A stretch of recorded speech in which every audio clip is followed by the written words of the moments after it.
Hey, meanwhile in Broomtown, today we're going to plant some apple trees.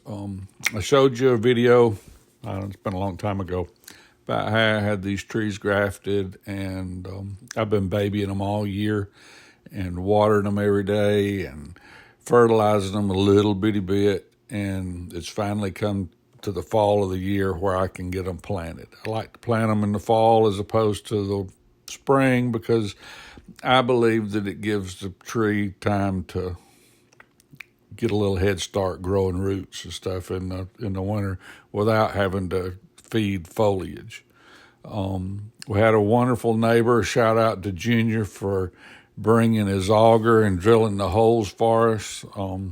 We just usually dig them ourselves with a shovel or post hole diggers, but like I said, it's been a drought and it's really, really, really hard. So this was fantastic. That's Cindy telling him where to dig the holes, and the rest, as they say, is history. We got our holes dug in record time, and we'll start planting from here.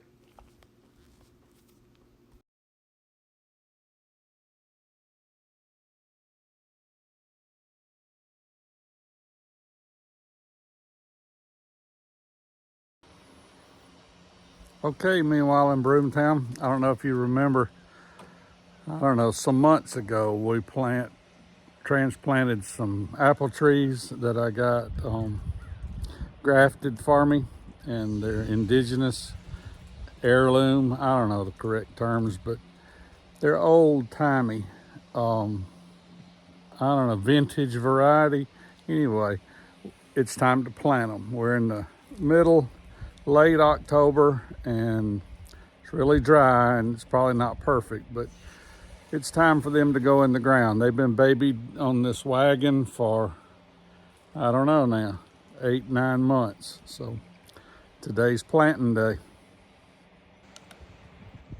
Okay, here's a better view of what we're planting. And I know I don't even remember. I was going to say, you remember the video where I was just originally transplanting them as bare roots and how much they've grown. But I don't know, maybe we'll get fancy and include a snippet of that into this video and show you. But I'm ready. I'm excited to get them in the ground, and to be honest, I'm excited to get them off of this wagon. It's time to quit watering them every day and taking care of them. So here we go. Because it's so dry this time, we're gonna I guess pre-soak the holes, and when we get down there I'll show you. But we've been in a pretty bad drought, and I kind of would like to have the bottom of the holes and the dirt around them really good and saturated before I plant the trees in it. They've been really babied and taken care of, so I don't want them to go into a shock. Okay, here's the jugs. And here's our holes that we dug with the auger. And you can see it's just powder dry. So I know we can't add a whole lot of ground moisture, but we're gonna do what we can.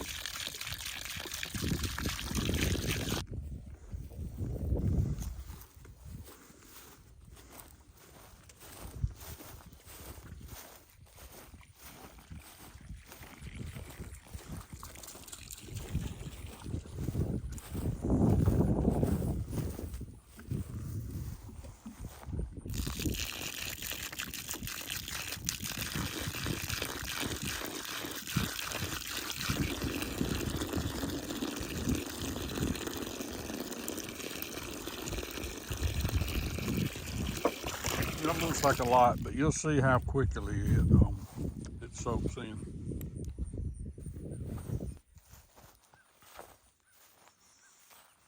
All right, let's plant one.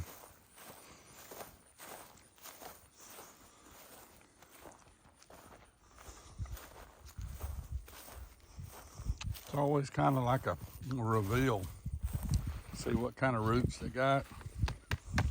I have said that probably 3 or 4 times, but you get kind of vested in these things. We went on a little vacation this summer, unexpectedly. We don't usually travel that time of the year, but we did, and had some good friends that are in Mentone babysit these things for us and keep them watered because they're so vulnerable. It's actually nice to see. It's nice to see these get in the ground, and there's been a lot of people involved in it this year. I assume you do want this broken up a little bit. Yeah, just a tad. Okay. It's a little bit still soupy in the bottom. Not soupy sails, but just soupy. Okay.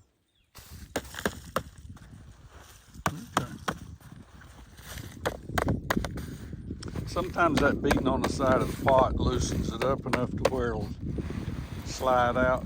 See how good that slid out? And then people call it teasing the roots, but I've never personally had it happen, but I've heard people say that if you don't do that, the roots will continue to grow around and around and around the imaginary pot. I don't know if that's true, but why take a chance, right? So tease the roots up, push it down.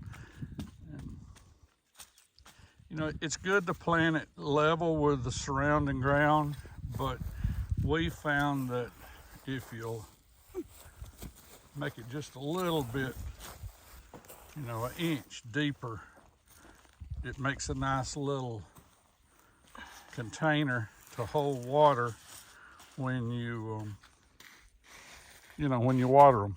The water don't run off. Cindy will make like a little berm there, and to hold it. And if you were irrigating, it wouldn't matter, but we don't. We irrigate out of gallon jugs, and it's just easy to go fill up all your gallon jugs and come back, and having a little natural dish to pour it in to hold them. So that's why we're doing that. That's it. We'll come back and put some structure to it, like a piece of metal, a stake, and there we go.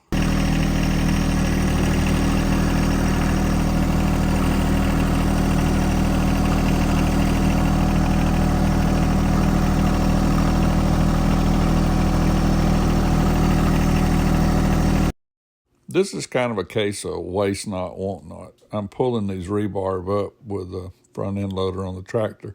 Cindy's just wrapping a chain around them and we're pulling them up. And I reuse them. When these plants are a year old, I'll come pull them off of here and put them on some more plants we're putting them on. So they're good to have.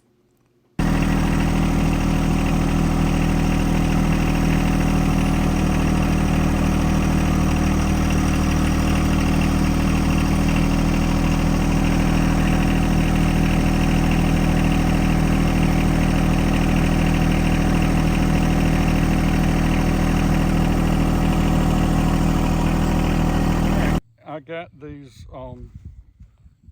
rebarb. I just got them at the hardware store, and you can stake with whatever you want to stake with, but I have good luck with this because I reuse them.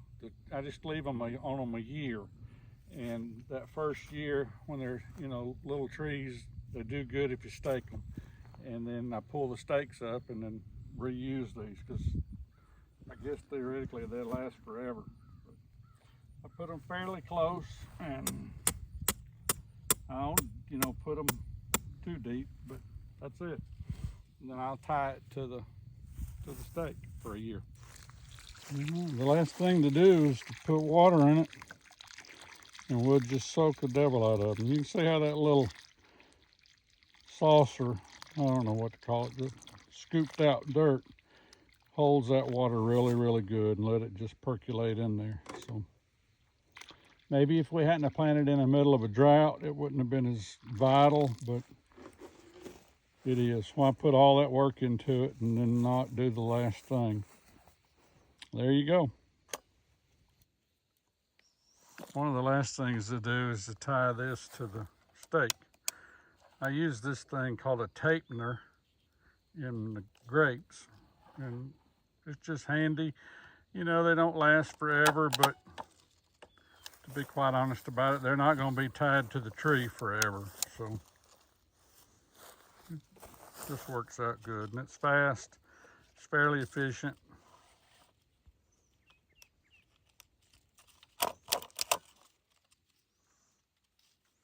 And that's it. May put one more a little higher. Okay.